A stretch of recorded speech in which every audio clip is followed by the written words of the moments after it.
All right, let's begin. Hello, everyone. Thank you for joining and listening to this session. My name is Toshikazu Yazawa from the city of Yokohama, New York office. In this session, we are focusing on startups and discussing how existing companies and cities can collaborate with rising startups. More and more startups are proposing new solutions and making an impact in the context of smart city development and sustainability. There are also many startups which are looking toward Asia and Asian markets. Many of the challenges which cities are facing are closely related to global problems. To solve these problems, we need various actors and cooperate and collaborate at both global and local levels. This has been a main discussion point since the first Asia Smart City Conference. In addition, in the era of volatility, uncertainty, complexity, and ambiguity, and also of exponential changes of technology, collaborating with startups is becoming even more important. It is not always easy to collaborate internationally.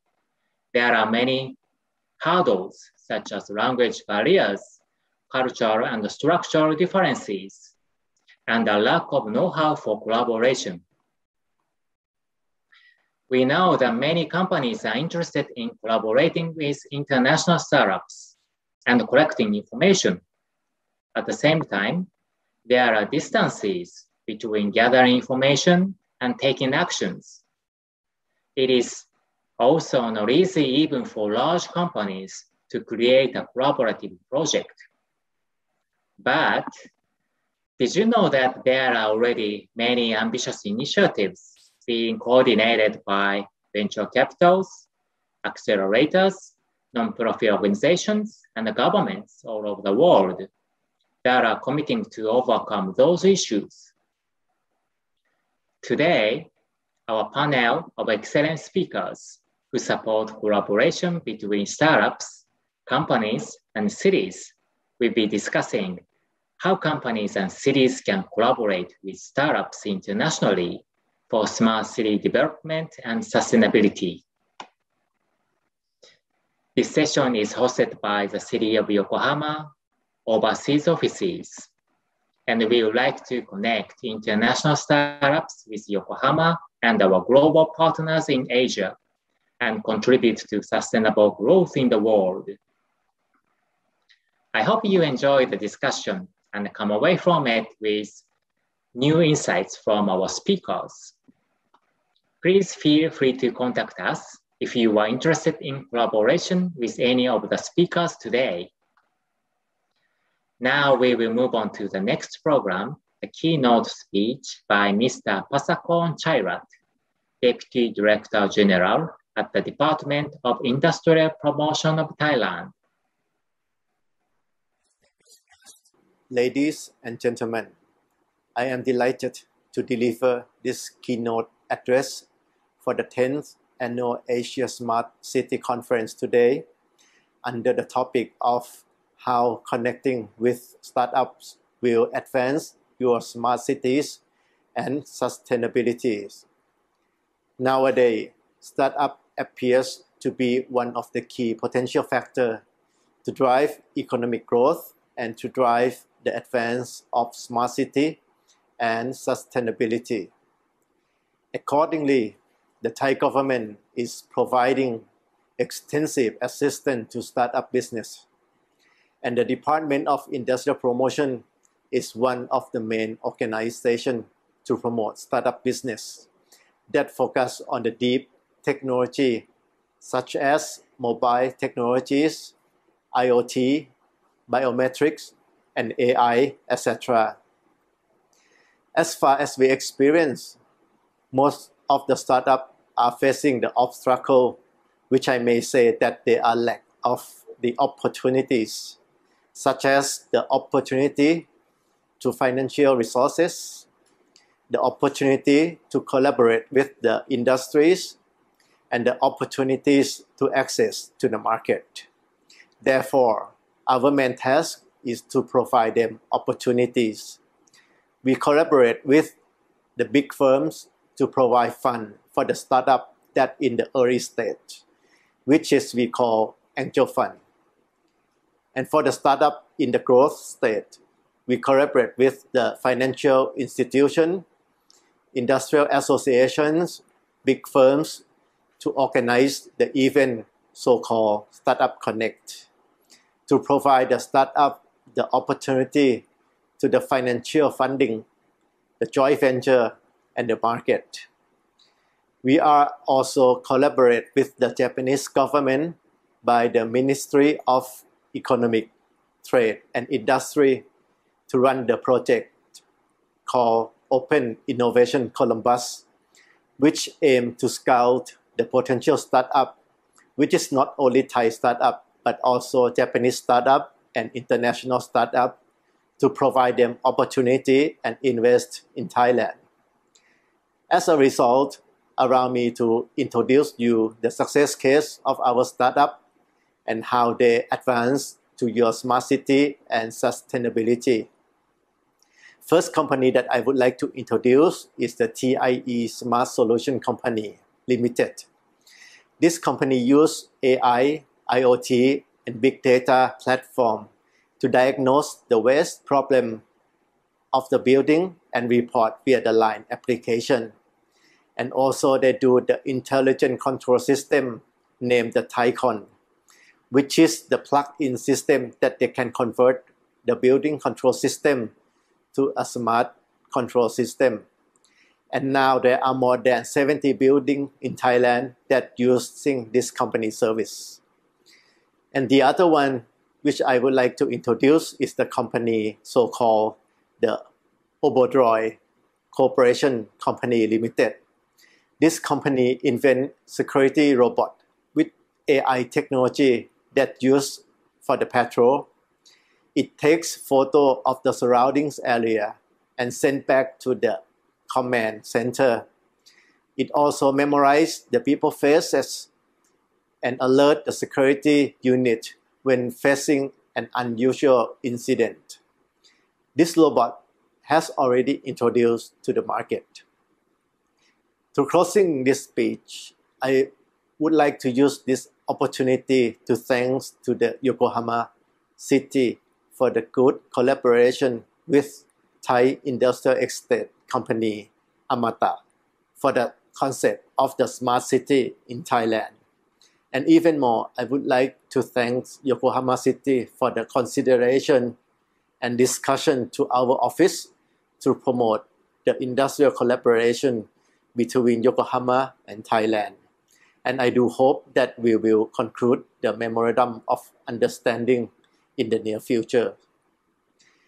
I'm certain that today's seminar will foster the good collaboration between Thailand, the host, and the participants in the industrial sector, sharing the knowledge and the vision for the growth and innovative solutions for urban issues and advance the objective of smart city development both during and beyond the COVID-19 pandemic.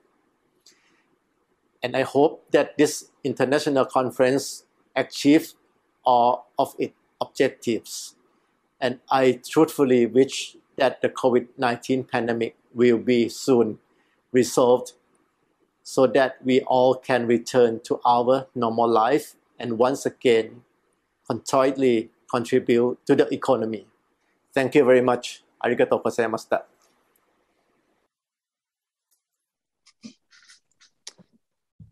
All right. Hello, everyone. Thank you to Mr. Toshikazu Yazawa and Mr. Pasatoran Chairat for setting the stage. And a big welcome to everyone watching for joining us here at this, the 10th annual Asia Smart City Conference for this panel discussion. My name is Nikolai Muth. I work at the US office for the city of Yokohama, Japan, the annual host city for ASCC when it is held in person. And I have the honor of serving as the moderator for today's discussion. As you've heard, we are here to discuss how startups, corporations, and cities can collaborate together, especially in the realms of sustainability and smart city tech. So we have a great panel of experts here to discuss today. Let me just quickly introduce everyone in no particular order. We have Akihiro Hikita, the CEO of Global DX, who has a long history supporting cross-border collaboration and proofs of concept, or POCs, between foreign startups and Japanese corporations. Before working at Global DX, Mr. Hikita worked at Startup Bootcamp Osaka, where he facilitated 20 POCs between Japanese corporations and startups spanning 11 different countries. And now at Global DX, he's working to establish a global ecosystem and support venture building. Next up, we have Christian Schmitz, founder and CEO of PDIE Group, which stands for Purpose-Driven Innovation Ecosystem. Mr. Schmitz is based in Japan and has years of experience offering strategic consulting to international and Japanese companies, investing in early stage startups, and has built and run multiple of his own. At PDIE Group, he is creating, educating, and inspiring a network of global innovators and purpose-driven entrepreneurs that seek to tackle the world's most pressing ecological issues. And last but not least, we have Masami Takahashi, president of Scrum Studio Inc., which is a business incubation platform that is a part of the VC group Scrum Ventures. After a career as general manager and then CSO of WeWork Japan and working at Uber Japan, and newly CEO of Miles Japan, at Scrum Ventures, Mr. Takahashi works to bring together corporations and startups to co-create and innovate through various studio programs. Thank you all so much for joining us here today. Really excited to have this discussion. So yeah, let's just jump into it. I have some questions for you all. First question, and I'll throw this to Mr. Takahashi to start with, but I'd actually like to hear all of your inputs. Mr. Takahashi, what currently is or would be your approach to making those connections happen between large corporations, startups, and potentially cities as well? Yeah, well, first of all, thank you so much for having me today. It's a real honor to be here to speak at this conference. And your question is really relevant to what we do at Scrum Studio. So as you mentioned in my introduction, Scrum Studio, we run different accelerator programs and open innovation programs that connects large corporations, Japanese corporations, with global startups and municipalities. So we have just completed year one of our Smart City program, Smart City X. We had our demo day in July, and we just kicked off year two. And what we did was we had a group of Japanese corporations that were kind of the partners of the program. And we sourced over 350 startups from around the world and around the smart city topic. And based on our understanding and our conversations with the Japanese corporations, we filtered we went through kind of a selection process, and we filtered the startups from 350 to 95. And from there, we spent months kind of having a few hundred kind of one-on-one meetings. Unfortunately, it was all over Zoom this year because we couldn't meet in person due to COVID. But we had hundreds and hundreds of meetings where we would, prior to the meeting, we would set expectations both on the startup side as well as the corporation side in terms of what each other was looking for, had those meetings. And then a few of those actually turned into either POCs or actual business engagements. We announced those at the demo day.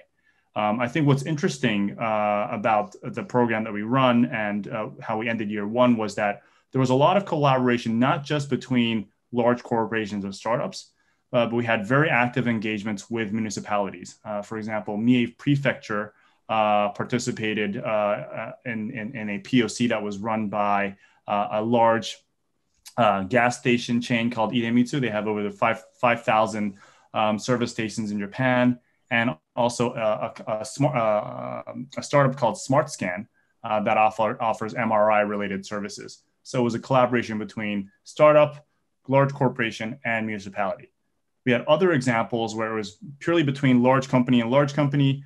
We had collaboration between large company and municipality. So I think what's made year one of Smart City X really exciting was that there was a very active kind of community a very open and flat community that supported the engagements and the collaboration between the various stakeholders to share information, to share their challenges and to find solutions for each other. So I think the community aspect of Smart City for us was an important part of how we ended year one. That's great. Yeah, absolutely. The community is very important. So that's great. Thank you so much. I will pass the question on to Mr. Schmitz, actually, if you'd like to talk about your approach to making connections happen between startups, corporations, and cities. Yeah, thanks also from my side for being here. It's an honor to speak. And I have very much enjoyed listening to Takahashi-san. I'm also a part of the Smart City X initiative. And I think all the ingredients which are necessary to have a successful collaboration between startups, corporations, and cities, they have provided this by building the community, by preparing on both sides, the startup side and the corporate side. And if this is not there and you have not the credibility, it's very difficult to get this going, actually. In the beginning, we have done the Climate Launchpad this year, and we did it the first year. It's an EU initiative. It's targeting on idea stage startups. And yeah, it was very difficult to leverage sponsorships and collaborations. So finally, we did it just by ourselves this year, but it was very successful. And we could bring together a judge panel with, for example, Yoko Ishikura, who has been a professor and is now heading the digital agency of Japan. We had somebody from METI, Ishii-san, who is also the innovation and small and medium enterprises innovation officer at METI. And it shows that, first of all, maybe you have to set an example and you have to build the credibility. And I think Scrum Ventures has been around a long time already. And they have very well done this preparation to build the corporate network on the one hand side, and on the other hand side, also managing expectations on the startup side, which is very important. But if you don't have these ingredients, you need to actually prepare this. You need to build the ecosystem. And I think one very important aspect would be that different actors in the ecosystem would work together and collaborate. For example, like I'm offering my help for bringing in international startups into the Smart City X initiative. It would be very fantastic if, for example, all of us here in this panel discussion could work actively. City Yokohama would provide the catalyst function, providing the stage for bringing all these people together, also providing the infrastructure, and the other actors, they could complement each other's. From the PDIE side, I mean, we are building a global ecosystem, and we have great access in Europe, for example. So that's something we can bring in, and we can also help preparing these startups, how to manage, for example, these cultural differences in Japan, how to manage the language barrier. And also we can work on the corporate side to prepare the corporation so that there will be really an outcome, and not like Yazawa-san briefly explained that sometimes Japanese corporations just gather information and then there will be no real action in the end. And that's not desirable for all the sides. Yeah, that's in a nutshell what I would say for the beginning. Great, thank you so much. Yeah, I appreciate your insights on that. And yeah, I'd like to pass the question on to Hikita-san. What would be your approach to connecting everyone? First of all, thank you very much to inviting me here, and I'm very honored of it. And then, before the two gentlemen explained already, so I have, almost nothing to explain. But, still, one thing, POC, I mean, large corporation, Japanese corporation, and then startups, the foreign startups. It's, of course, the language barrier and the cultural difference, of course. But at the same time, not only those, some attitude, not only the supporting almost we are, in the POCs, we are involved in as a stakeholders, as if, otherwise, we cannot, things doesn't move.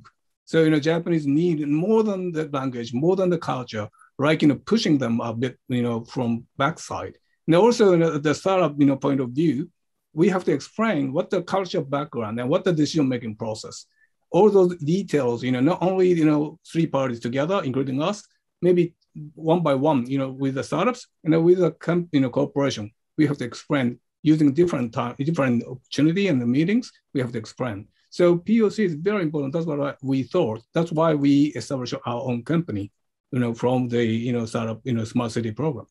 Then, but, in order to make that a POC, like micro type of things, like POC is like micro, but micro, micro condition is kind of smart city, and the municipality has to, prepare that condition, and including the large corporation and startups.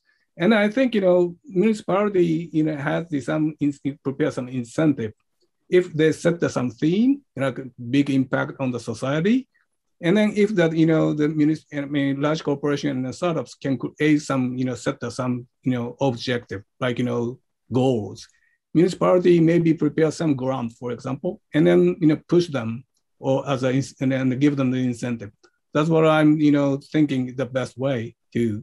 So, something, new, has to be prepared in Japan, to proceed the things between startups and large corporation, because this is kind of new, but this is necessary because, Japan used to be very successful with the process in trading, like importing something in materials and energy and then creating parts and then, products and then exporting to the world, like in electronics and then, the cars. That was very successful, but, exchange rate changed since, 1985 Plaza, Hotel Treaty. And then now Japan is, has to consider from, hardware to the software industry. So we, again, global ecosystem, we involved in the global ecosystem.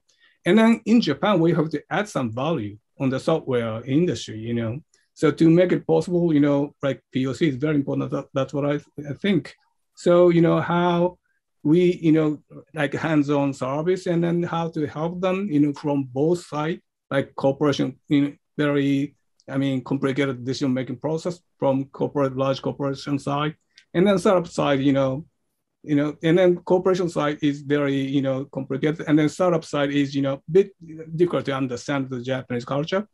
And then both sides we're going to help. That's what we are thinking. We think it's necessary. Right. That's great. Yeah. The role of the third party, and then, but also, like you mentioned, the role of the municipality in setting, the ecosystem and really getting that going. That's the kind of stuff that we'd love to hear and want to work on at the city of Yokohama.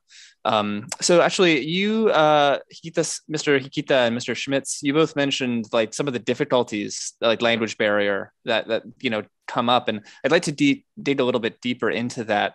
And maybe Mr. Takahashi could kind of start us off on that too. Like, what are, in your opinion, or that you've noticed, the barriers or difficulties to overcome when connecting startups with corporations or cities? Obviously, not all connections work out, and I'm wondering why you think that is.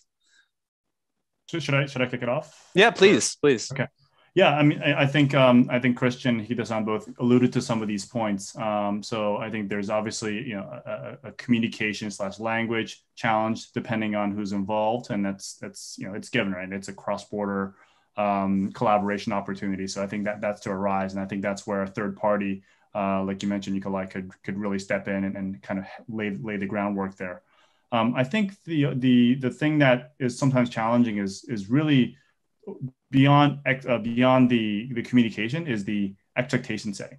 Like, it's important for the large company to understand why a startup or the startup that they're talking to is interested in speaking to the company that they work for. Me having worked for a large company, I was at Sony for over 10 years. So I was on the large corporation side. And with Sony's, brand name and the business card, I didn't have a lot of challenges meeting different startups when I was in the Bay Area, for example. But I didn't really think twice about why they would be excited about working with Sony. Obviously, it's a globally respected brand. It has a lot of great technology and product. So I think the general understanding was there, but I didn't really stop to think about why and what I could bring to the table and offer to the startup. I think some of the challenges is that if it's a large corporation, if the person on that side has been working for that company for a long time, for in my case, it was over 10 years, I'd never really experienced a startup. I'd never really understood what it takes to scale. I never understood what kind of POCs and case studies are important to take the company to the next level, whether that's fundraising, whether that's striking the next big partnership. So a large company can actually bring a lot to the table that is just beyond their pure, technology and then products. And I think it's really important for both sides to understand and kind of probably lay that up front in terms of, why they're at the table, what they want to explore, what they want to learn, before spending an enormous amount of time to eventually either not do anything or actually not even make a pure decision. So I think the challenge, again, to summarize is the expectation setting on both sides is oftentimes kind of skipped. And that's why they just go through the conversation, but without a real goal in sight. Great. Thank you so much. Yeah. And I mean, let me ask, we have talked about it a bit, but if there's anything that, Mr. Hikita or Mr. Schmitz that you'd like to add on as, are there any barriers or difficulties that you've seen that we haven't discussed yet that you think that might be? Yeah, please. May I talk? I mean, yeah, of course. In the case of Japanese company, I think, they are, often, sometimes in many cases, they are like, treat startups like, the kind of procurement services, buying services or, products, but not actually, that is not the actual collaboration. So they have to be equal, even large corporation and startups. They have to stand, just, in the equal basis.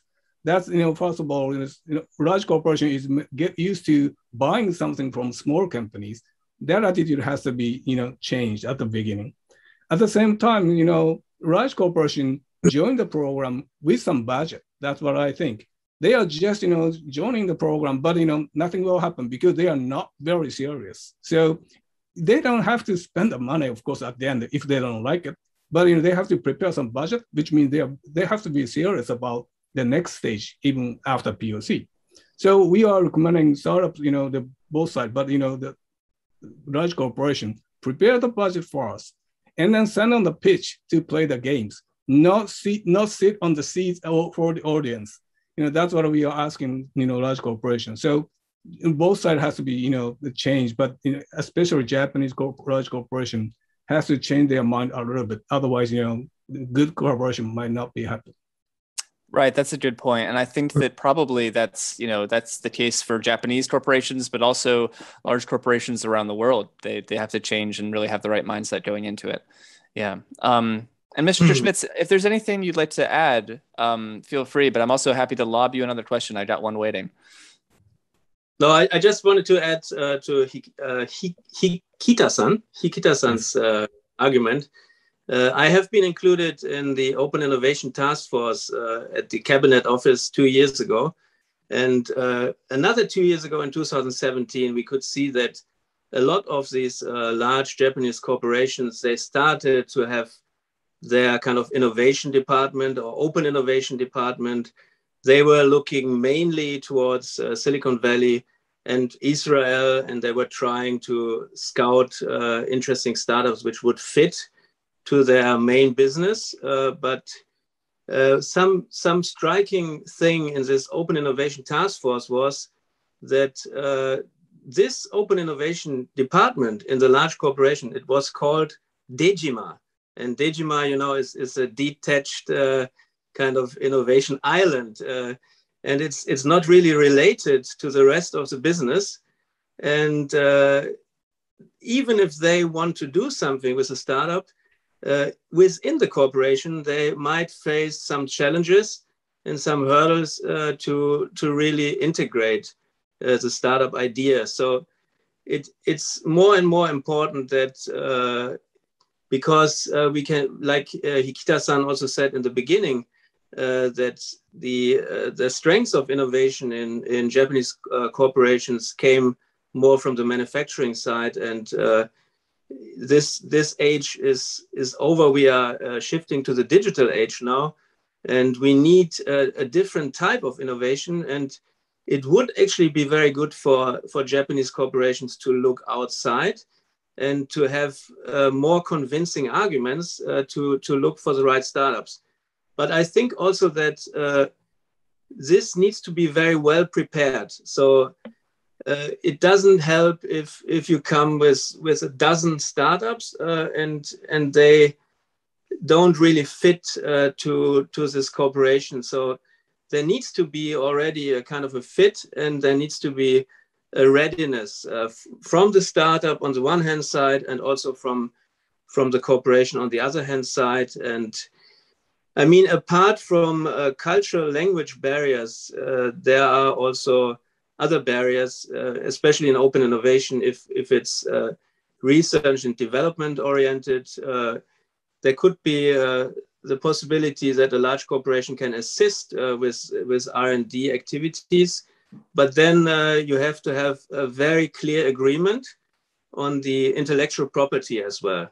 So that's another issue which I would raise. And apart from this, the Japan compared to US and China, for example, doesn't have a very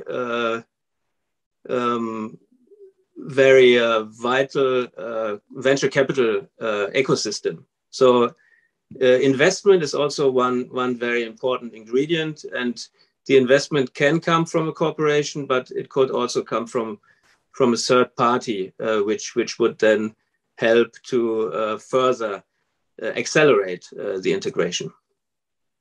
And that's something maybe where the municipalities can also help with regulations to make it easier to raise capital. Right. Absolutely. Thank you.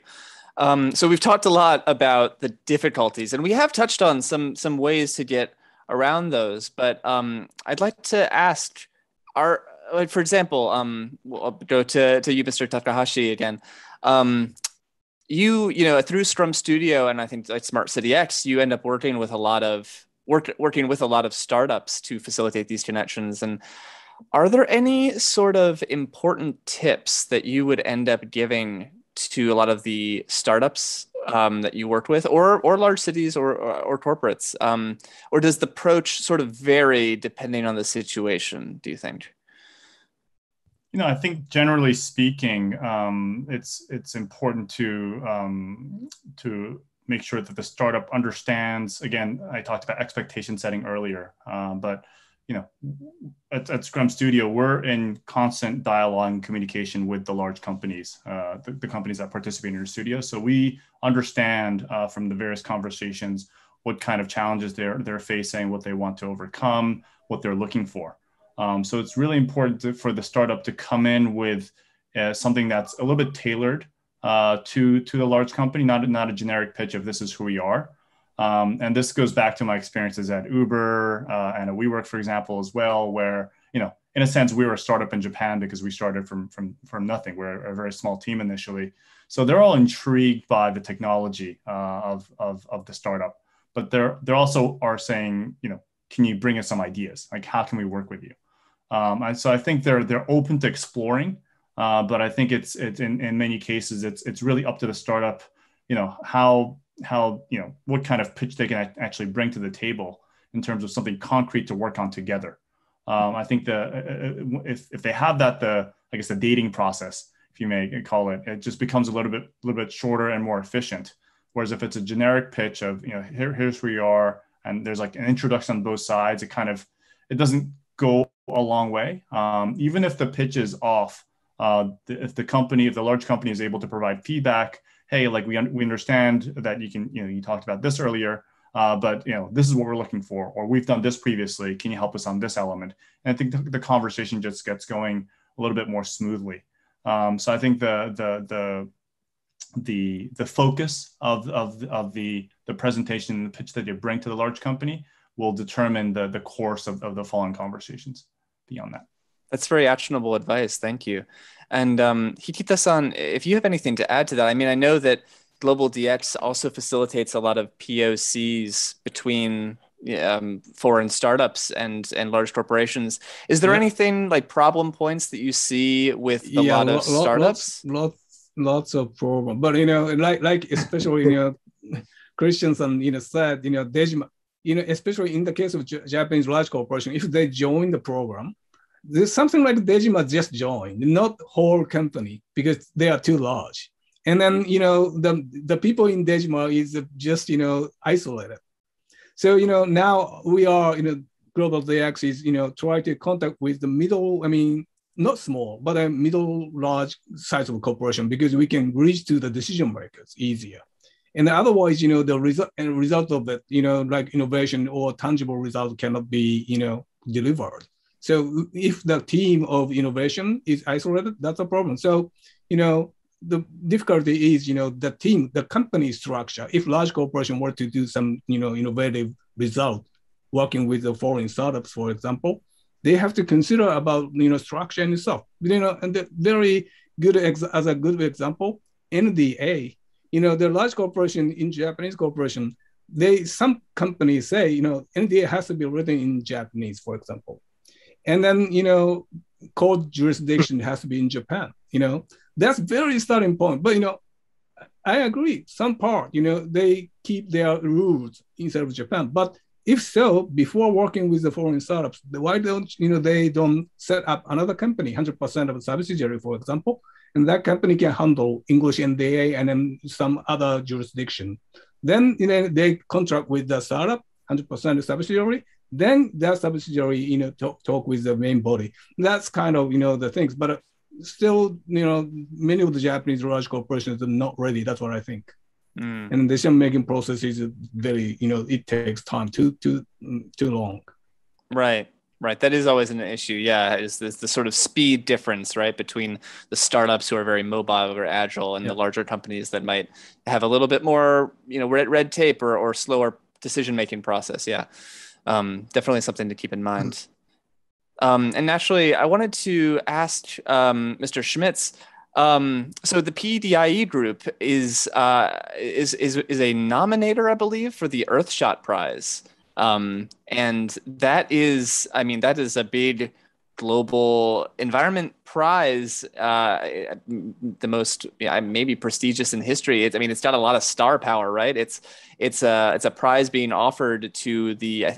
Correct me or expand on this, but I believe it's sort of a prize being offered to the startup with the most innovative idea in sort of tackling the current issues that the world faces. And we've got like Prince William and Sir David Attenborough that are leading this, and a whole bunch of other celebrities. So it's really got like a lot of public facing momentum behind it, I would say. And as working as a nominator, working and like looking at a lot of startups for that, what especially in the realm of smart city and sustainability, which is a big theme here at ASCC, what kind of a startup draws your eye? When you look at a startup in these sectors, what really draws your eye? What makes the startup stand out, do you think? Yeah, it's for this Earthshot Prize, it would be a real game changer. And there is a concrete definition for what a game changer is. It's simple, but based on evidence. It's ambitious and it's universal. So these three aspects are the criteria. And then there's, of course, a lot of more detailed criteria, which SDGs it's fitting. And there are 5 categories, actually, which is protect and restore nature, revive the oceans, fix the climate, clean our air, and build a waste-free world. And for smart cities, clean our air. Of course, ocean is also important because we get a lot out of the oceans, and climate is also related to the ocean. Climate is very important. And in smart cities, you are dealing with issues like mobility, of course, with green buildings, with sustainable mobility, food systems, and waste systems, of course.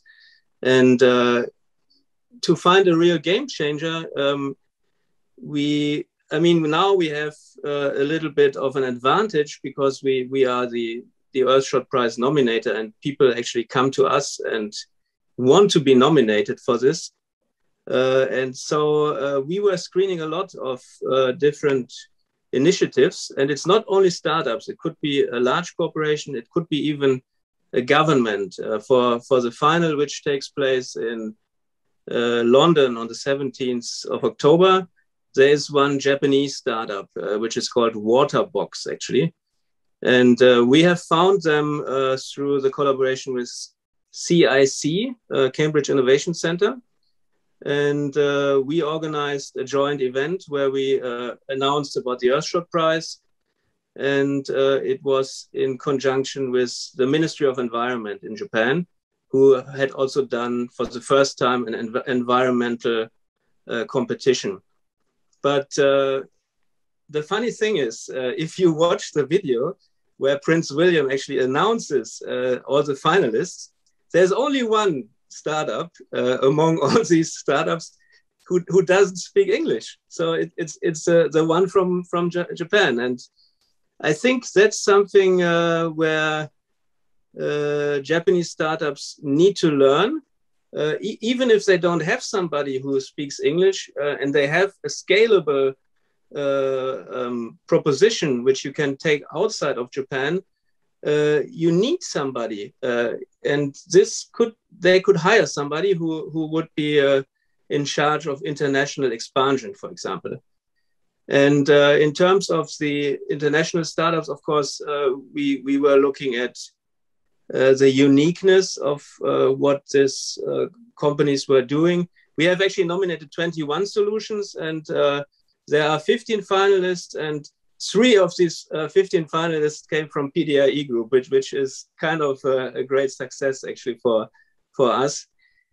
And one of it is a German company which works on electrolyzers, which are for a very important aspect in green hydrogen energy.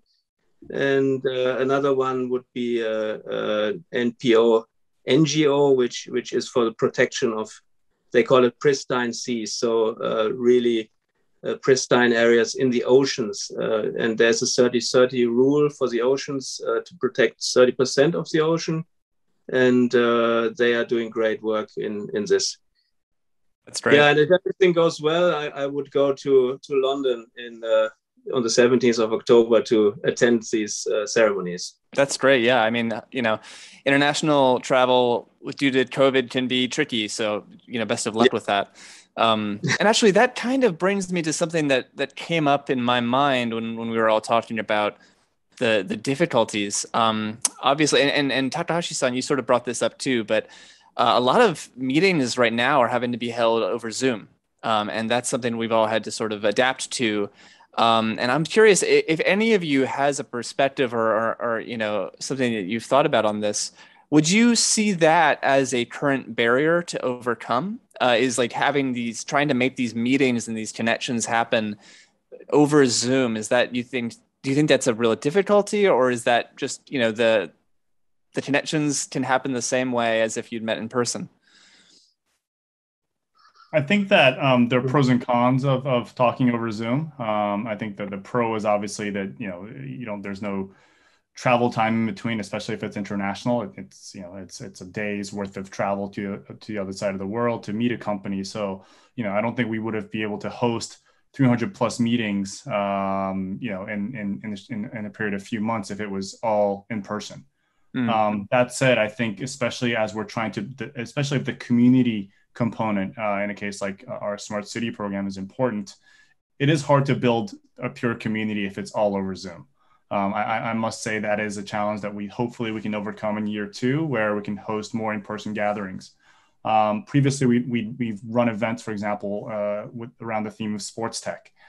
We had a global kickoff event in Tokyo. We had a few more in-person events, and it really does make a difference where you can connect with a person. I think although I mentioned earlier that it's important to come with an agenda, with a real focus, if you talk about community, I think it's more about bonding between people. And I think that's much, more effective and efficient done in person than over Zoom. So I think, moving forward, it is going to be a hybrid approach where I think it's meaningful to get together and meet these people in person to build that connection. I think once the connection is built, a lot of communication can be done over Zoom. I think there are some good tools these days that can help even translate over Zoom. So we're talking, we're testing some of these internally within Scrum right now, but maybe there's going to be a reason to do things over Zoom. There can be, good translation tools that can be used to facilitate the conversation. But I think similar to how the work style is likely going to be a hybrid in the future, where I think there will be some in-person meetings, but also days where you work from home and talk over Zoom. I think it'll be similar for open innovation, where there will be a portion that's probably better done over Zoom than in person. Right. Yeah. Thank you. I think that's it's something we've all had to get used to, and we're working with it the best we can. And I think it's been very interesting to see, like you mentioned, like how the technology has really stepped up and is still stepping up and evolving due to the need. And we've seen a lot of great advances, and I'm excited to see what else there is to facilitate these connections. And I guess Hikita-san, you mentioned too, that the fact that you work specifically with Japanese corporations, and you mentioned earlier the sort of needing this sort of trustworthiness, I think you mentioned, and sort of needing that, like, I forget the word you used, but it was needing that sort of authenticity, or just like the trustworthiness of that. Do you think that that's something that Japanese corporations might have trouble with, not being able to meet someone in person? Or do you think that that's like, is that where the third party steps in to facilitate, or do you think that, what's your solution to that? What do you think about that? Okay, so again, the same, as I explained before, Japanese corporations often, in the many cases, they are, sitting on their, even they can, speak English, just try to evaluate the new technology or startup technology or business model. But actually, if they are on the same, place, they have to work together. And then even that, large corporation has the idea, show the idea, and then create something new and add value. That's what they have to do. But actually, they are sitting down and they evaluate the startups. So nothing happens in that case, right? Mm-hmm. So, not only the language, also the mindset, they have to change. And then, but if they jump in and then start to consider and then, deliver the new ideas, I think something good will be, happen, generated. That's all Japanese has to start to consider, change their mind a little bit. And then talking about, this communication things, as Takahashi-san explained, I totally agree. Once, the communication meeting in person and then communication in the Zoom is, of course, different. I don't know exactly what, but, once established the trust, the relationship between startup and then foreign startups and then large corporation, Japanese large corporation, they can run all the things in Zoom. But at least one or a couple of times they have to meet and then establish some trust, relationship. That's what I think. Right. Absolutely. Thank you.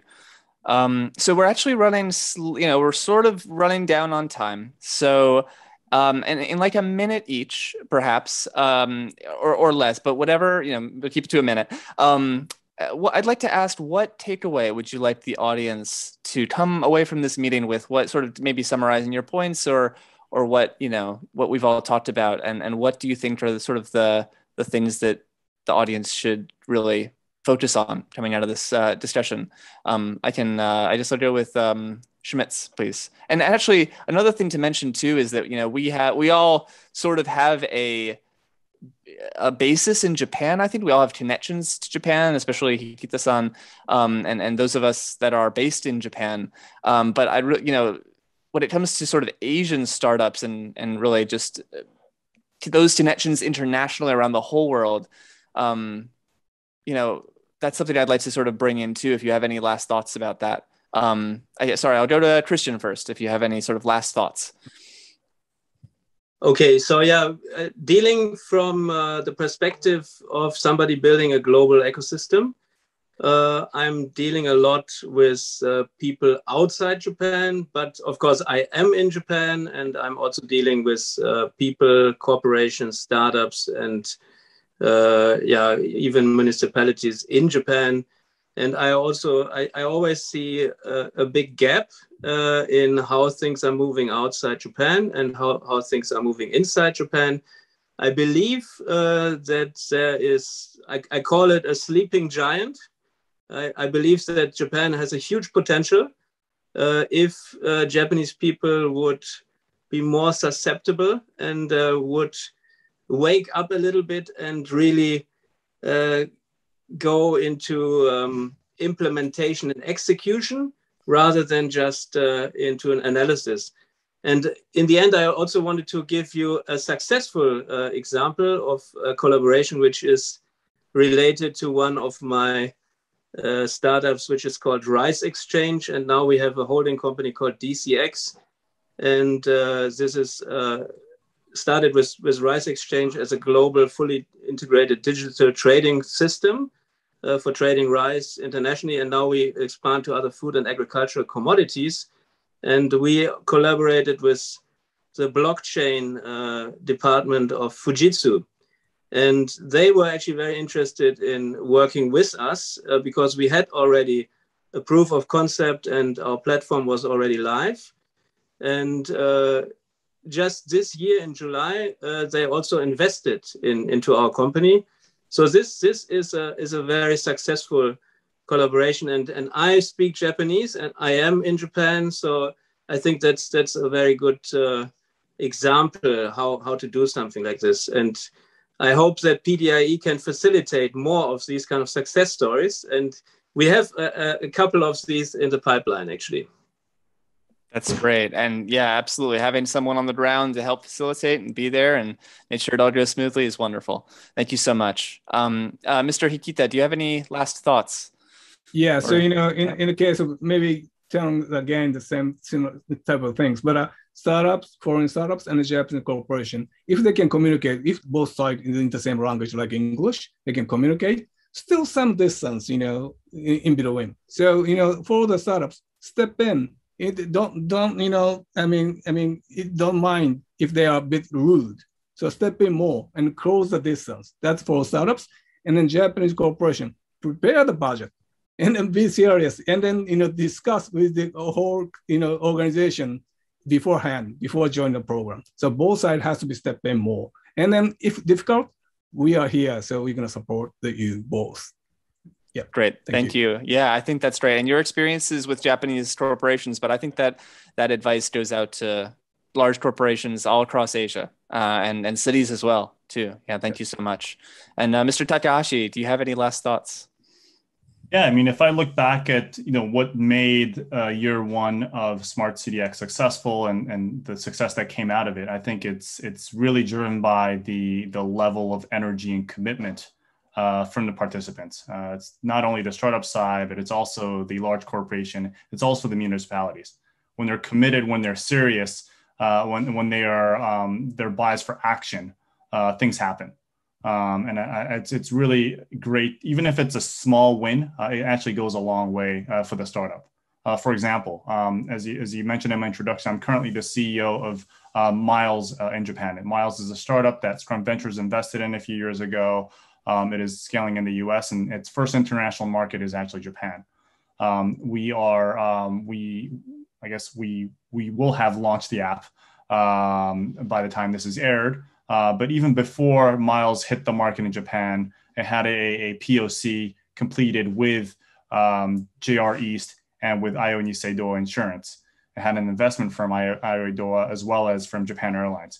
So those actually, the small wins that we got from those engagements as well as investments actually has really helped us as we are building partnerships in Japan. So even if it's a small step forward, it goes a long way to build the credibility of the startup, both towards the public as well as to other corporations.